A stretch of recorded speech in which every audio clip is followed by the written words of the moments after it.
Halo, sevgili assalomu alaykum hammaga. Bugun sizlar bilan Yevropani eng iqtisodiy shahri bo'lgan, iqtisodiy yuragi bo'lgan Frankfurt shahriga sayohat qilamiz. U yerdagi qanaqa ko'radigan joylar bor, eski shaharni va daryo bo'yini sizlar bilan birga sayr qilamiz va qayerlarga borish kerakligini, qayerlarda sayohat qilish kerakligini men qisqacha aytib o'taman. Qani bo'lmasa ketdik. Los Gates. Hozir men sizlarga undan tashqari Yevropani Manxettenini ko'rsataman. Bu o'sha Germaniyadagi juda ham chiroyli joy. Manxettenga juda ham o'xshaydi. Manxettenda o'sha rasmlarda, videolarda ko'rgan bo'lsangiz, hozir buni ham sizlarga ko'rsataman o'sha ko'chani. Ko'chada juda ham ko'p iqtisodiy markazlar joylashgan. Ko'chani ko'rib turibsiz, juda ham ko'p osmono'par binolar bor. Shuni hisobiga bu ko'chani ko'pchilik Manxettenga o'xshatishadi. Kelsangiz albatta ko'rishingizni taklif qilib qolgan bo'lardim. Juda ham ajoyib ko'cha. Yevropada Amerikani vaybini ozgina his qilaman desalaringiz, bemalol kelsalaringiz bo'ladi.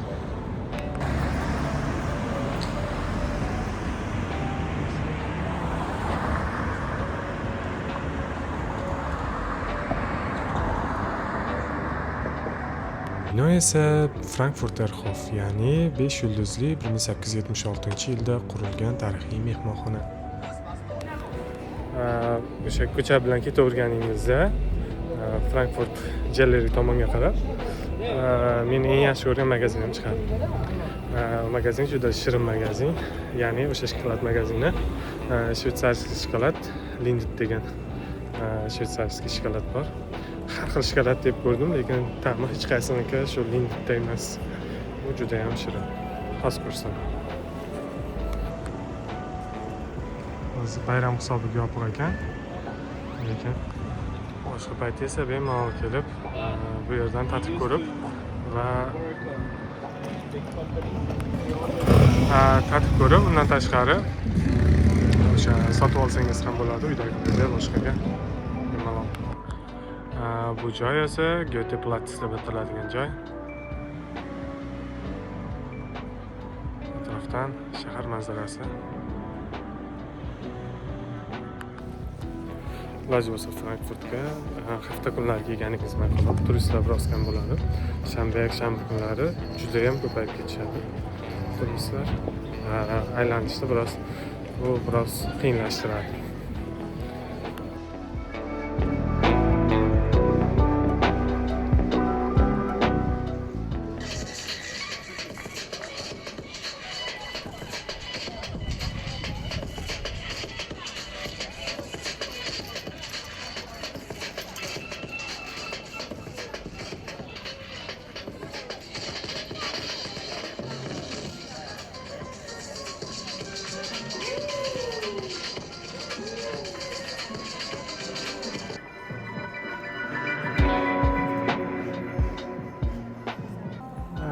Bu esa gipermarket boshqa kunlari, hafta kunlari, shanba kuni ham ishlaydi, faqat yakshanba, keyin bayram kunlari olmaysiz. Ichida hamma narsa deyarli bor. Turli xil brendlardan tortib, elektronika deysizmi, gamerlar uchun telefon, hamma narsani topishingiz mumkin bo'ladi. Ichidan faqat shanba hafta kunlari va shanba kuni kelishingiz kerak. Yakshanba va bayram kunlari yopiq bo'ladi. Eshiklari ochiq ekan, lekin magazinlar yopiq. Kirib bemalol aylanib chiqsangiz bo'lar ekan bayram kuni ham.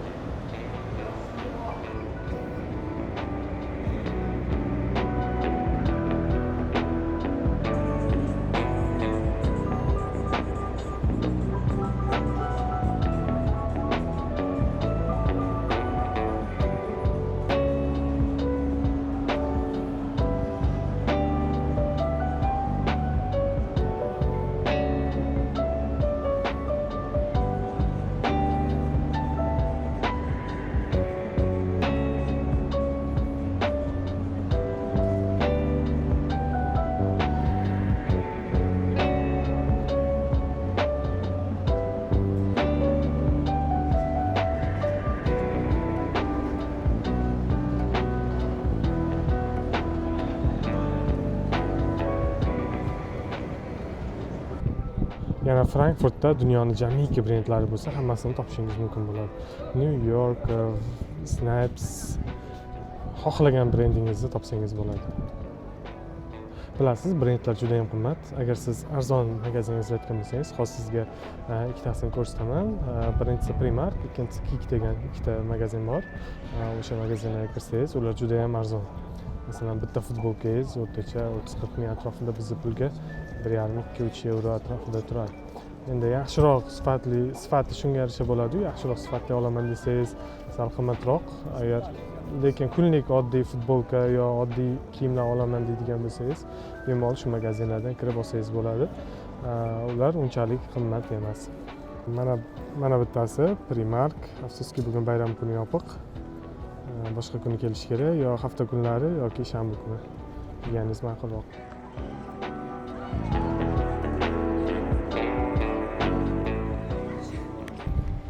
Frankfurtga yana bir oilaviy borish mumkin bo'lgan joylardan biri bu Frankfurtda zoo, ya'ni Frankfurt zoo parki. O'shanga qarab ketyapman, agar ochiq bo'lsa sizlarga ko'rsataman. Zooparkka siz o'sha Frankfurt Hauptbahnhof, ya'ni Frankfurt vokzalidan 14-S-Bahn, ya'ni 14-tramvay, bizda tramvayga mos keladi. O'sha tramvayga o'tirib borishingiz mumkin. Eng oxirgi bekati o'sha Frankfurt zooparki hisoblanadi. Zooparkga kirish kattalar uchun 10 euro ekan, kichkinalar uchun biroz arzonroq. Birinchi kirganingizda chap qo'ldan boshlasangiz, chap qo'lda o'sha ayiqlar ketma-ket, barcha hayvonlar ketma-ket joylashgan bir chekkadan ko'rib ketishingiz mumkin bo'ladi.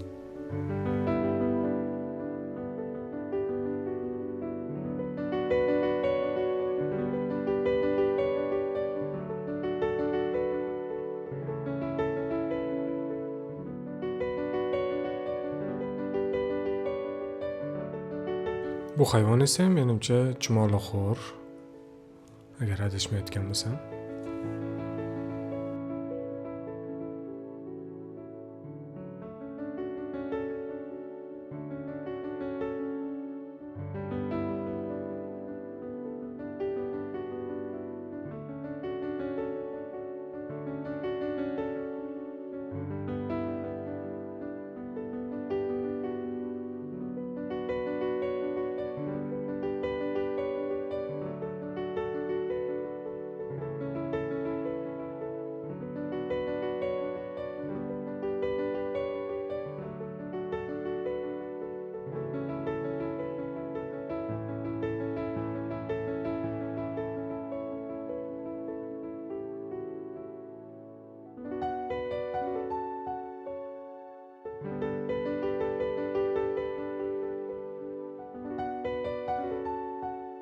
Birinchi qism kemiruvchilar bilan boshlanar ekan. Birinchi kiradigan qismingiz, undan keyingi bino esa akvarium, ya'ni suvdagi barcha toshbaqalar, baliqlar, kichkina xavfli bo'lmagan akulalarni ko'rishingiz mumkin bo'lar ekan.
tashqari zooparkda bolalar uchun bolalar maydonchasi ham bor ekan. U yerda har xil konkurslar, viktorinalar va boshqalar o'tkazilib turilar ekan bolalarni qiziqtirish maqsadida.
Zooparkda aylanib yurib, men yaxshi ko'rgan qushlarim, ya'ni flamingolarga ko'zim tushdi. Ular juda ham chiroyli.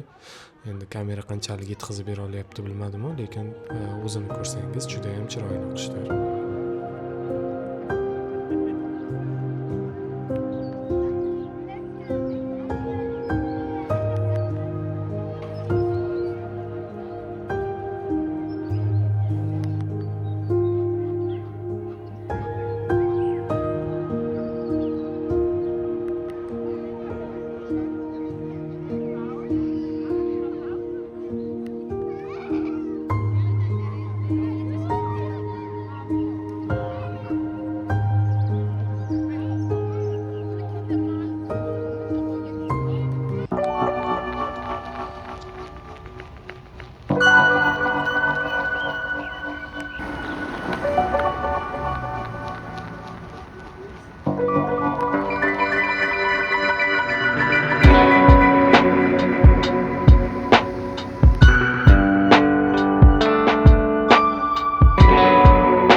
Manzilimiz Frankfurtda Altstadt qismi. Altstadt degani bu eski shahar degani, Frankfurt eski shahar qismi bo'ladi. U yerda tarixi o'rta asrlarga borib taqaladi. Afsuski, Ikkinchi jahon urushida butunlay vayron bo'ladi. Urushdan keyin esa arxitektorlar tomonidan qayta tiklanadi. O'sha rasmlar va boshqa ma'lumotlar asosida siz bu ko'cha bo'ylab sayr qilishingiz mumkin. Tarixiy binolarda, Frankfurt Romerda ozgina tomosha qilishingiz mumkin. Va u yerda o'sha bizda novvoyxonalarga o'xshash joy, ammo shirinliklar ham pishiriladigan bakerylar bor.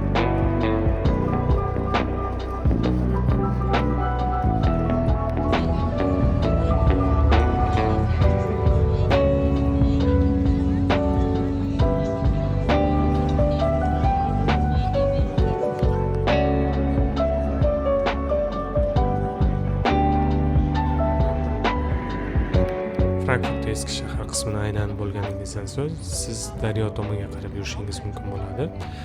Daryoni ikki qirg'og'ida juda ham ko'p ko'ngilochar manzillar joylashgan, ovqatlanish joylari bor.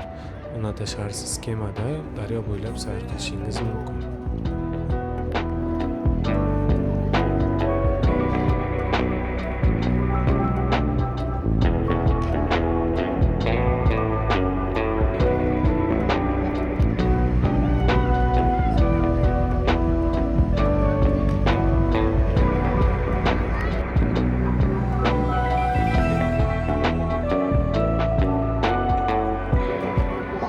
Ko'rib turganlaringiz Frankfurt Hauptbahnhof. ya'ni Frankfurt markaziy vokzali. Vokzal ko'chasi juda ham muhim ko'cha, ayniqsa yangi kelganlar va musulmonlar uchun, chunki bu yoqda juda ham ko'p halol ovqatlarni topishingiz mumkin. Sartaroshxonalar, halol go'sht, halol marketlar, hamma narsani topishingiz mumkin bo'ladi. Faqat juda ham ehtiyot bo'lish lozim, chunki juda ham uysizlar ko'p. Bu ko'rib turgan binongiz esa Frankfurt Main Tower. Siz tepasiga chiqib bemalol Frankfurt shahrini yuqoridan kuzatsangiz bo'ladi.